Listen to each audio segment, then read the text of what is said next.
Oi, meu povo, tudo bem com vocês? Que bom, estamos aqui num outro episódio do Psicomite. E hoje é um tema que, não sei, maternidade. Eu gosto muito de falar sobre esse tema e aí, claro que eu tô aqui com a minha amiga, parceira, Raquel, Mês de maio, mês de né? maio. Então acho que é importante a gente falar sobre esse tema. E como você falou, um tema muito complexo, É, muito sensível. sim. Como é difícil, né? Eu falo que falar sobre maternidade me mobiliza bastante, né? Não sei como foi para você, mas para mim ser mãe, eu não tenho dúvida que foi e é a tarefa mais difícil que eu já fiz na Não tenho vida. a menor dúvida Difícil, disso. né? Nossa, não tenho a menor dúvida. E o quanto me mostrou que eu era muito mais forte do que eu imaginava. Jura? Por quê? Porque eu sinto que a maternidade me fez perceber que eu dou conta de muito mais coisas do que eu imaginava que eu era capaz de fazer. Jura? Com Você acredita certeza. que para mim a maternidade foi exatamente o contrário? Olha só. Porque quando eu tive o Davi, eu tinha 24 para 25 anos, né? E naquele momento eu já tinha clínica, eu dava aula na universidade, eu estava acabando o mestrado e minha vida muito louca. E aí eu fiquei grávida, planejei, né? Desejava muito, eu fiquei grávida dele. E aí, quando ele nasceu, é como se antes a sensação que eu tinha é que eu conseguia controlar todas as coisas, porque eu dava conta. Ah, você quer que eu dê uma aula? Manda o material que eu vou dar. Tudo eu dava conta. E ser mãe e ele fugiu do meu controle. Mas nesse sentido, sim. Eu acho que no sentido de atividades, né, e de independência, realmente a gente tem que olhar para um outro que demanda muito da gente e é importante que isso aconteça. Mas, por exemplo, quando eu chego em casa, eu tinha uma rotina muito mais desleixada, digamos assim, né? Tinha um tempo só para mim. E agora eu consigo chegar em casa, eu consigo cuidar dela, organizar uma refeição. Inclusive, algo que a gente já conversou, eu já vou adiantar, é sobre o fato de eu ter TDAH e como que é ser mãe tendo TDAH. Então, eu acho que eu tenho um olhar muito gentil comigo mesma. Que bom. Porque, na verdade, aconteceram muitas coisas, até antes do meu diagnóstico, que eu via como uma irresponsabilidade. Então, logo Se que eu culpava, né? Eu falo me que nasce a mãe, nasce a culpa, culpava. né, Sim, gente? isso com certeza. Nossa, como a gente se culpa, a gente acha que tudo que acontece na vida do filho ou da filha é nossa responsabilidade. Ó, eu sempre odiei arrumar mala, porque eu sempre esqueço as coisas. E daí, quando eu falei pra você que eu comecei a perceber que eu dou mais conta do que eu imaginava, todos os dias eu organizo a malinha dela para É ir para a verdade. escolinha. Ou vou organizar a malinha, por exemplo, para ir numa natação. E eu percebi que, ok, eu posso arrumar uma mala todos os dias e dar conta. Mas antes disso acontecer, teve muitas coisas que eu esqueci. E eu fui desenvolvendo, por exemplo, eu arrumava a mala dela quando eu era bebê e esquecia o lenço umedecido. Tanto é que logo que eu recebi meu diagnóstico de TDAH, minha mãe e a Kate comentaram: é por isso que ela sempre esquecia um item da mala da Elisa quando ela era Olha bebê. só que Porque sempre faltava um interessante. item. Hoje eu esqueci a água quente. Hoje eu esqueci o lenço umedecido. E hoje, sabendo que eu tenho uma dificuldade atencional, Faz sentido, né? e hoje em dia eu já crio mais estratégias. Então, eu coloco no bloco de notas os itens obrigatórios que eu não E posso faz uma esquecer. lista, muito E daí, fazendo a bem. lista, eu Aham, percebo que eu sou capaz de arrumar uma mala. que Então, assim, legal. passando pelas dificuldades, tenho conseguido me organizar e percebido que eu sou capaz de mais do que eu imaginava, Com mesmo nas coisas certeza, que simples, né? legal. E não tem simples, né? Porque assim, a maternidade é complexo, né? E você falando assim, bom, eu acho que eu não tenho TDAH, né? Mas eu não sei também. Quem Sim. sabe as minhas dificuldades aqui de ansiedade e tudo mais. Mas eu lembro quando o Davi nasceu e a gente foi para a maternidade, saiu da maternidade. Eu cheguei em casa, eu chorei. Eu falava, meu Deus, como eu vou dormir? à noite com essa criança aqui do lado, e se acontece alguma coisa, olha como que interessante, né? Como cada um com a sua base de personalidade vai constituindo as suas dificuldades. Então, a minha ansiedade era, né, no medo de que algo pudesse acontecer com ele. E aí, como que eu ia ficar com ele ali, né? E logo que ele nasceu, pequenininho, os primeiros dias ele tinha um refluxo muito forte, então eu tinha medo que ele afogasse. Então eu vivia dando remédio. E eu me lembro uma vez, Raquel, que eu levei ele ao médico, e o médico falou, dá um remédio, tem que pingar o remédio no nariz. E eu peguei o remédio, preparei e dei na boca. Sabe assim, tão assim, ansiosa. E outra vez que eu preparei o remédio para ele, eu tinha que dar o remédio para ele, preparei, pus na seringa, não sei o quê, cheguei perto dele, tomei. Também tem uma questão, agora falando enquanto médica, que a mulher no pós-parto, ela tem um brain fog, que é um embaçamento cognitivo ali, né? Ah, então era isso mesmo. E isso é importante até evolutivamente, porque o foco da mulher tem que estar direcionado Ao ali bebê. para o bebê. Então, eu acho, assim, se fosse para dar um conselho para uma mulher que está gestante ou está com um bebê pequeno, vivencia de fato a maternidade nos primeiros 3 meses. Não se preocupa tanto se tem que acordar toda noite, se você não tem tempo de se arrumar. Esses 3 meses Vão passar e passam de uma forma muito rápida. Depois a gente olha para trás e fala, nossa, passou, agora é uma outra fase. Agora eu tô nos Terrible 2, né, os terríveis 2 anos de idade. Então são novos desafios que vão surgindo. Eu estou na adolescência. Que são outros desafios. Mas os Terrible 2 é a adolescência do bebê, né? Olha, então que nós estamos com adolescentes em casa. Exatamente. E quanto é difícil a gente poder se ver mãe. Antigamente, não sei, eu tinha um conceito de que, eu pelo menos tinha, né?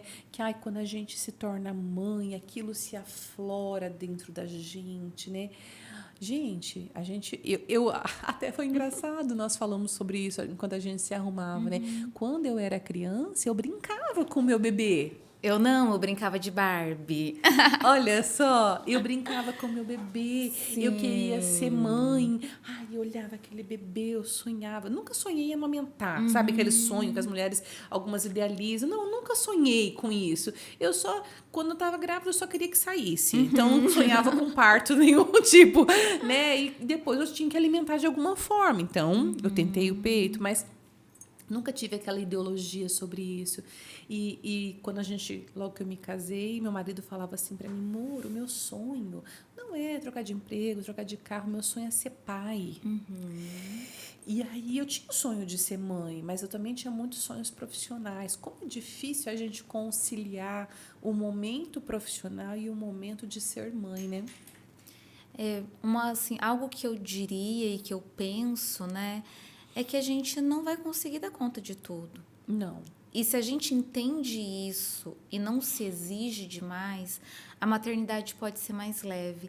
Eu já fui mãe muito mais tarde do que você. Eu fui mãe com 36 anos, uma experiência de psiquiatria já de pelo menos 10 anos e de psiquiatria infantil.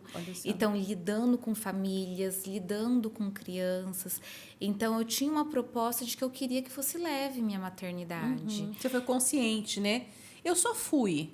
Exatamente. E algo que a gente estava conversando até enquanto a gente se maquiava, o quanto que eu nunca me apeguei a uma pedagogização da maternidade. O que é isso? É ficar assistindo vídeos no YouTube de como que eu tenho que fazer para o bebê se desenvolver, como que tem que ser a alimentação. A gente estava até brincando, né? Eu nem sabia o que era autonomia do sono e algumas mães me procuraram. Sua filha tem autonomia do sono? Eu nem sei o que é isso. E que bom que eu não sei. Sim. Porque daí eu posso ouvir a minha intuição e eu posso maternar do meu jeito. Sim. Às vezes o que cabe para um bebê, para uma família, não é o que cabe para mim. Então, eu acho assim que o principal recado para quem está ouvindo o podcast que eu gostaria de dar é esse. A maternidade, ela pode ser leve, a gente tem uma sabedoria que é importante. E mais do que isso, infelizmente, muitas mães não têm rede de apoio. Sim. Mas poder ouvir outras mulheres. Sim. Né, a experiência de outras mulheres, uma amiga, Faz uma muita colega, diferença. alguém da família, né? Então, assim, o quanto que um saber ancestral mesmo, né? Hoje fala muito sobre o método BLW para alimentar bebês, que é o bebê poder pegar o alimento alimento e inteiro. sentir. Minha mãe nunca estudou isso. Só que minha mãe fala, vamos deixar ela de fralda, e vamos deixar ela comer, e se Fazer lambuzar, sujeira. e fazer sujeira. Isso. Então, o quanto que é um saber que está enraizado, muitas vezes não tem um nome. Sim. E acho que as mulheres mais velhas, elas Tem conseguem... muito, né, a ofertar, né? Muito a ofertar. Então, não se apegar tanto a como que eu tenho que fazer, qual é o jeito certo. Na verdade, assim, Raquel, o que eu vejo muitas vezes é o que é tantos nomes, tantos rótulos para coisas que poderiam ser tão simples, e às vezes eu vejo até uma terceirização da maternidade, né? Então, assim, o que a criança precisa? A criança precisa brincar, ela precisa dos pais, ela precisa de investimento emocional. Exatamente. Sabe que uma vez eu ouvi de uma colega e eu não... Uma colega psicóloga, e eu não tinha pensado sobre isso no momento que eu tinha meu filho pequenininho, e eu não era psicóloga ainda, né? Ela falou assim para mim, as mães têm que entender que elas precisam ter um investimento emocional. E aí eu perguntei para ela, mas o que você diz de investimento emocional? Investimento emocional é você estar com o seu filho de verdade, genuinamente. Então, quando eu tinha o Davi pequenininho, eu tinha um hematoma no calcanhar, porque eu ficava muito tempo no chão sentada com ele, brincando das coisas. E aí ficava roxo. Depois que eu fui entendendo, que é isso, essa Olha mancha só. roxa? É porque eu ficava muito com a perna cruzada e eu ficava brincando com ele. Isso é investimento emocional. Eu estava lendo um livro, um dos livros que eu estou lendo no momento, porque eu leio vários livros ao mesmo tempo. E o livro que eu estou lendo chama A Maternidade e o Encontro com a Própria Sombra. E fala das dificuldades aí, de você se ver enquanto mãe, num novo papel, o luto da mulher que existia. E nesse livro, a autora comenta que é algo muito da cultura contemporânea, deixar os bebês no berço e sair para ir fazer outra coisa. Que antes as mães, elas estavam o tempo todo com o seu bebê. Seja usando aquele... esqueci o nome, o pessoal segura o bebê, faixa. canguru, faixa. Ou enquanto o bebê dormia, poder ficar olhando o bebê, contemplando ele. Não assim, o bebê dormiu, eu vou colocar no berço e vou fazer as minhas coisas. Por isso que eu falo assim, que principalmente esses primeiros 3 meses, 6 meses... A mulher não precisa, eu acho assim, ela não precisa se preocupar em dar conta de se a louça tá suja. Não, isso é tudo deveria ser secundário, né? Exatamente, porque o foco é o bebê. Isso vai passar. Depois vai ter uma separação natural da mãe e do bebê. Sabe que eu vi um artigo de uma pessoa conhecida sobre as mulheres indígenas, porque era um trabalho, era uma dissertação de mestrado que foi feito com a população indígena. E aí ele fez as indígenas tem muita crítica, porque você vai nos semáforos, não estou dizendo, a gente não está dizendo que isso é certo, tá? Então esse é um trabalho de pesquisa. As indígenas estão no semáforo e estão com as crianças todas juntas ali no chão, às vezes tudo embolado, né? E aí foi feita uma entrevista com elas, o porquê, se elas não deviam deixar essas crianças em outro lugar, que absurdo, tal. Tinha até um julgamento sobre isso. E as indígenas e a mulher disse assim, me marcou muito, que a mulher branca sai para trabalhar para pagar alguém para cuidar do filho. E ela, onde ela vai, ela leva. Exatamente. Olha que interessante. Muito interessante isso, né? E muitas vezes a gente faz isso sem se dar conta. Sem perceber, né? Sem perceber. Sem perceber. Então, eu acho que se permitir vivenciar a maternidade de uma forma completa e sem tanta cobrança. E outro mito que eu acho super legal a gente já também desconstruir é o mito de que o filho nasce e necessariamente o amor já é muito intenso desde o primeiro momento do nascimento. Não. É um amor que é construído, porque você vai conhecendo o seu filho, ele vai conhecendo você e você vai amando ele pelo que ele é. Raquel, sabe qual é a diferença do meu amor pelo meu filho e do seu amor pela sua filha? Eu amo meu filho 15 anos antes do que você ama a sua. Exatamente. O amor é construído com os dias. E muitas mães sentem tanta culpa, porque falam, nossa, meu filho nasceu e e eu não Eu sinto... deveria amar eu deveria amar ele. mais, né? Eu Então, deveria. acho que são mitos que a gente precisa Isso. desconstruir. Sabe qual é um dos lemas que quando eu trabalho com família, eu falo muito para eles, tanto para o pai como para as mães, é que a gente tem que amar o nosso filho incondicionalmente. O que significa amar incondicionalmente? Que mesmo quando ele faz uma malcriação, quando ele tira uma nota baixa na escola, quando ele não penteia o cabelo, quando deixa o quarto bagunçado, você não gosta do comportamento dele, mas você ama ele mais do que tudo, né? E a gente ama, a gente não ama. E o quanto uma pessoa se sente segura quando ela é amada de forma Quando incondicional. ela sente, ó, eu só de pensar no amor eu já tenho vontade de chorar.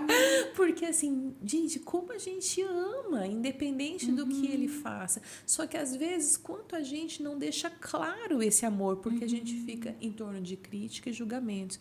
Então, ser mãe, eu falo que tem uma frase assim, né? Que seja para o seu filho a mãe que você gostaria de ter tido. Sim. Eu acho que isso é a base da E maternidade. sabe uma coisa que eu ainda não tive que passar desculpa, por mas isso? eu tô acabando com a maquiagem. Não, mas a Josi colocou bastante fixador, então Que bom, ela fica tranquila. Que bom. Gente, veja, tá tudo certo.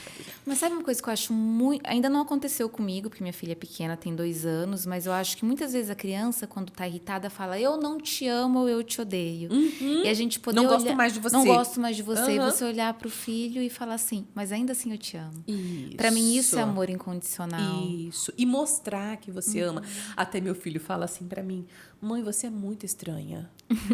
Por quê, filho? Porque você acabou de brigar comigo e você já tá me abraçando. É que assim, filho, eu briguei, a gente resolveu o problema e agora já passou. Porque isso é amor, entendeu? Eu já briguei, já tá lá, já brigou, já resolveu e a gente já superou isso agora, né? Você tá com o seu castigo lá porque você fez aquilo, mas agora pra mim tá tudo bem. E cada vez mais eu tenho visto e conversado com mulheres que não querem ser mães.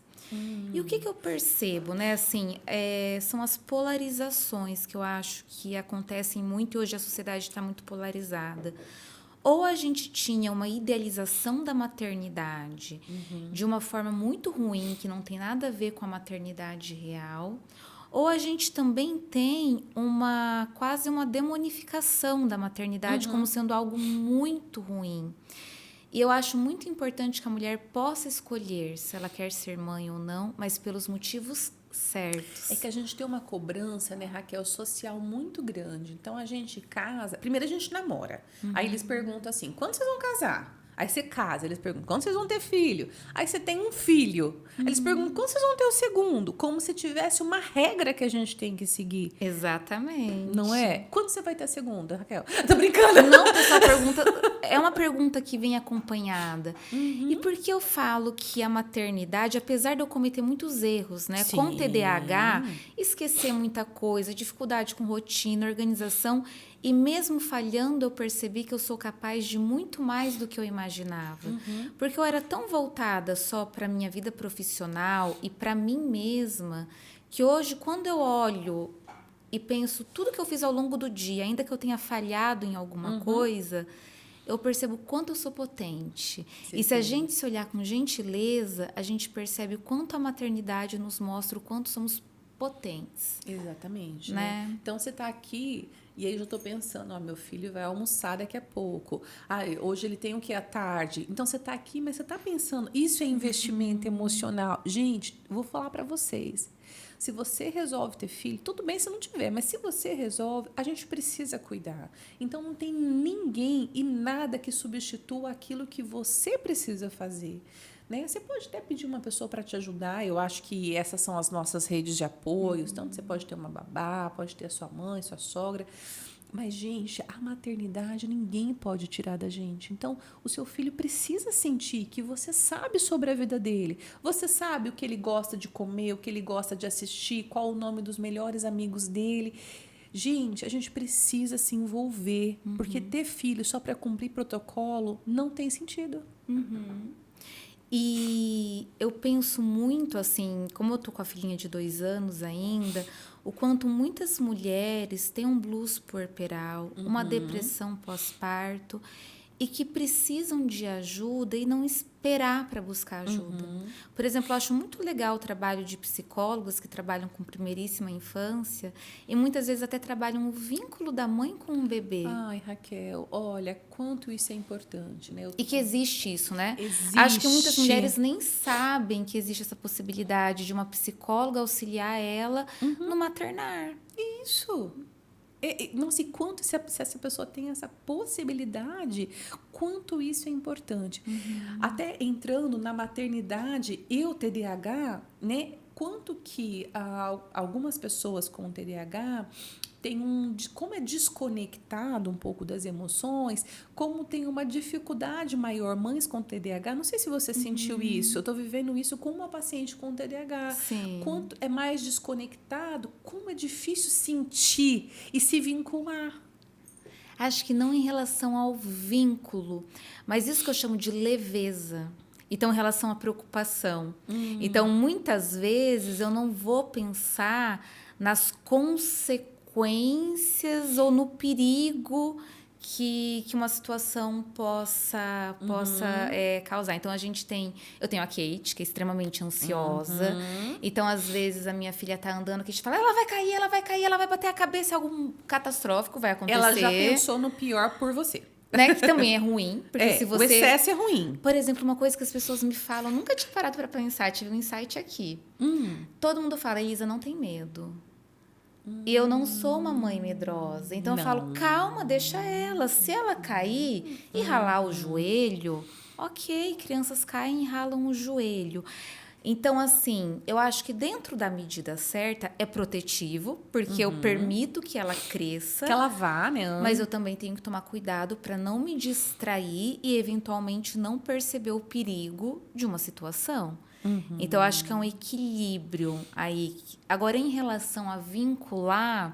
Mas não é nem a questão do vínculo, mas eu acho que é de se conectar. Sim. Porque para eu me conectar com o bebê, eu tenho que me conectar comigo, primeiro de tudo. Com o que está acontecendo dentro de mim. Para depois eu conseguir me conectar àquele outro ser que, de certa forma, eu acabei de conhecer. Exatamente, né?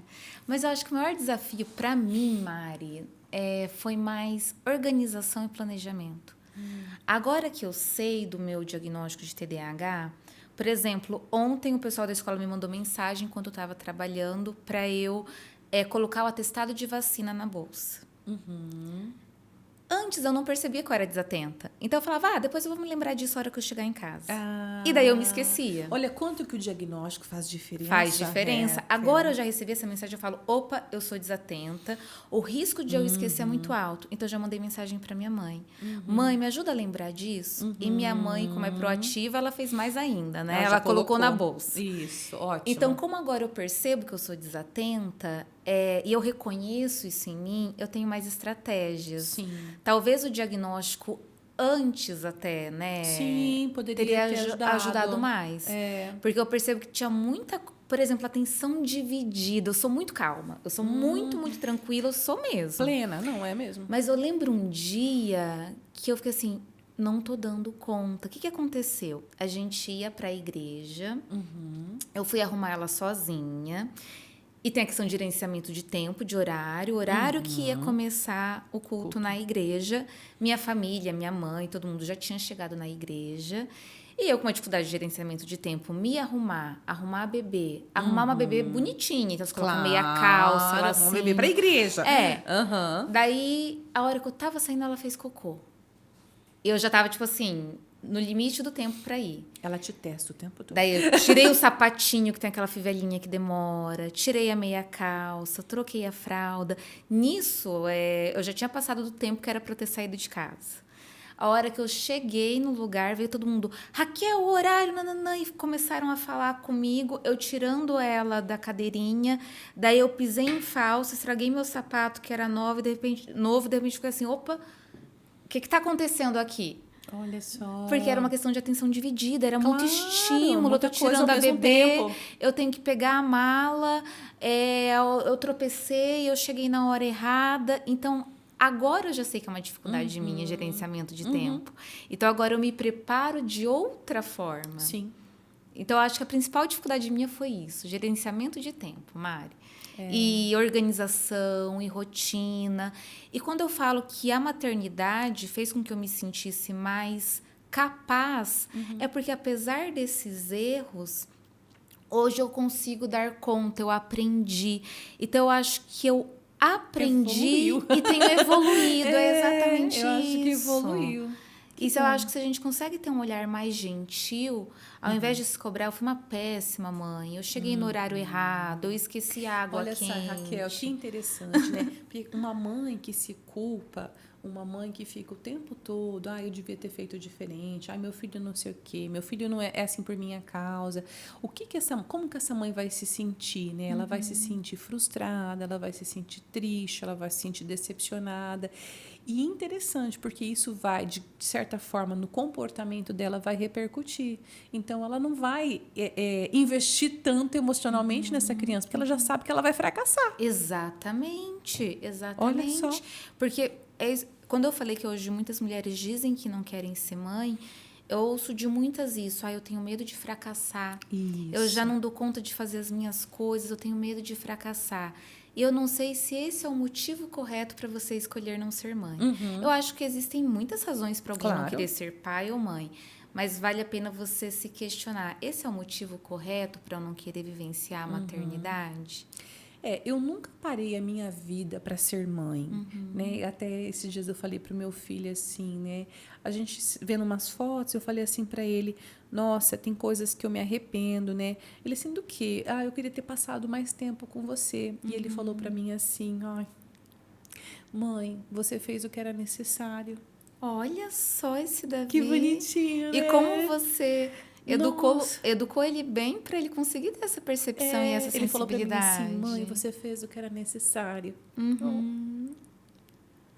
Porque que quantas vezes a gente faz o que é necessário. Então, eu precisava trabalhar naquele momento. Né? Eu tinha uma vida que estava começando ali profissional. Né? Então, era muito mais difícil. Né? Precisar trabalhar e gostar de e gostar, trabalhar. Né? Mas sabe que a Raquel, às vezes, quando ele era menor, hoje eu consigo... Né? Hoje isso já ficou bem trabalhado. Mas, na época, eu me culpava porque eu falava, meu Deus, eu estou vindo aqui para cuidar do filho de outras pessoas e o meu filho está em casa. Aí eu falava assim, tá, mas esse é o meu trabalho. Né? Então, era o tempo todo isso, né? E graças a Deus eu persisti e continuei investindo. E hoje eu poder ouvir isso dele é muito gratificante. E entender que a gente, apesar de profissional de saúde, a gente sai desse lugar de psicólogo, de psiquiatra infantil em casa. Total. Inclusive, acho que vale a pena eu compartilhar uma experiência pessoal aqui. Tem uma psicóloga que eu gosto muito do trabalho, que ela é uma psicanalista que trabalha com bebês.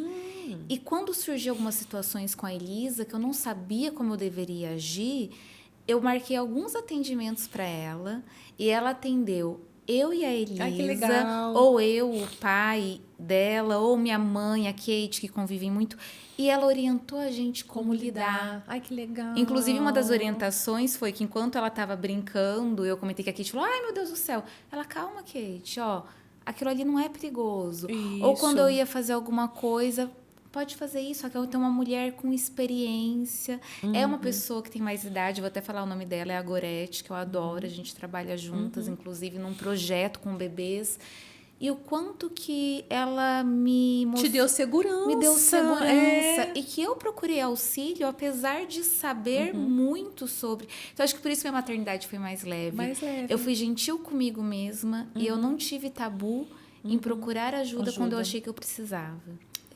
Eu acho que minha maternidade, apesar desse medo, dessa insegurança, ela foi mais leve porque eu nem tinha o conhecimento que eu tenho hoje. Eu acho que se eu fosse mãe hoje, eu acho que ia ser mais difícil. Mãe, assim, nova, né, de bebê. Então, assim, foi mais leve. Eu nunca me cobrei sobre parto, sobre amamentar, sobre papinho. Eu fazia sempre os melhores, mas jeito de alimentar, mas vivia uma bagunça. Agora, ser desconectada pelo TDAH me ajuda muito numa coisa. O quê? Me protege de comentários que não foram solicitados. Porque quando alguém faz algum comentário ou uma crítica e não me agrega, eu realmente... Não, eu faço uma cara de... Tá bom, é sua opinião. Isso é muito bom. E realmente aquilo não cola em mim. Porque os comentários, eu acho que surgem desde... a partir do momento que você está grávida, já surgem comentários sobre o seu corpo, sobre o que você está se alimentando, sobre qual atividade você deveria fazer. Eu percebi que ali na gestação, as pessoas começaram a ser mais invasivas. Sim, Só elas que- se acham no direito. Exatamente. E isso, depois que você se torna mãe, a quantidade... Se tem uma situação acontecendo, a quantidade de comentários de pessoas alheias...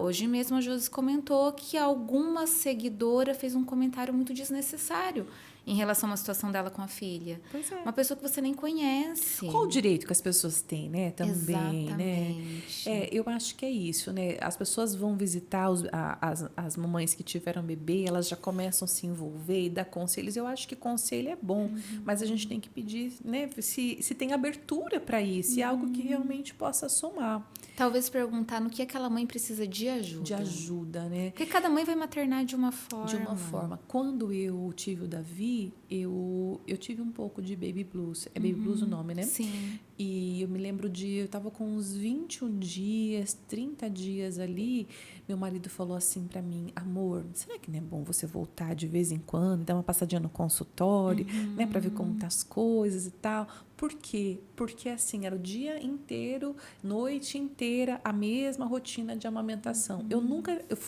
Sempre fui muito ativa, eu nunca fui de ficar em casa. E aí eu tava ali 30 dias só em torno daquilo, eu nem de pijama eu tirava.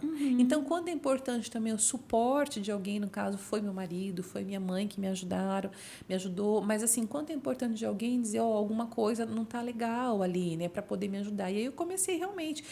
Hoje agora então tudo bem. Então, eu vou dar uma passadinha no consultório, vou me arrumar, vou me sentir, sabe, assim, eu de novo. Porque eu estava, na verdade, vivendo um processo de luta. Eu falava para ele, meu Deus, mas a minha vida nunca mais vai ser a mesma.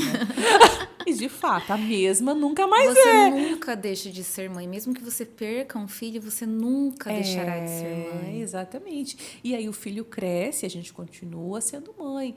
Então, assim, a vida nunca mais vai ser a mesma? Não. Mas não significa que vai ser ruim por causa disso. Não é? Com certeza.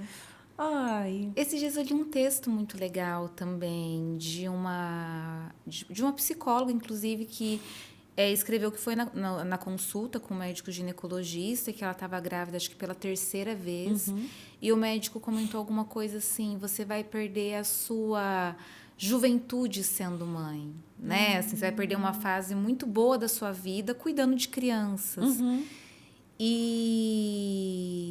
E que aquilo dizia mais sobre ele do que sobre ela. Com certeza.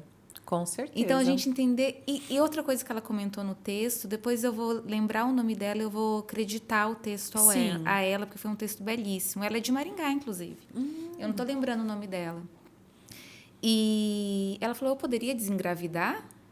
O que aquele comentário dele de você vai ser mãe de novo, de outra criança... O que ia mudar? Ela poderia desengravidar? Então... No que aquele comentário poderia ajudar ela, naquele momento, principalmente. Exatamente. Então, acho que as pessoas precisam ter uma percepção um pouco mais real e mais sensível da maternidade. Sim, é isso mesmo.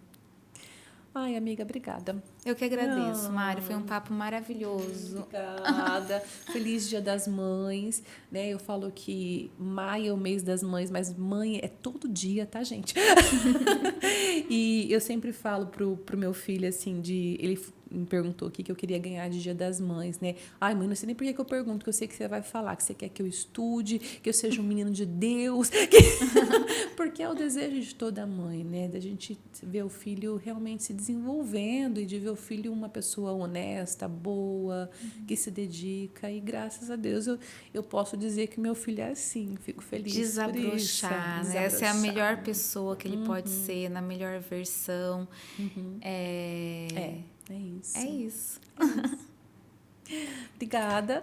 Acompanhe a gente no Psicomite. Vem muito conteúdo bom por aí. Tchau, tchau.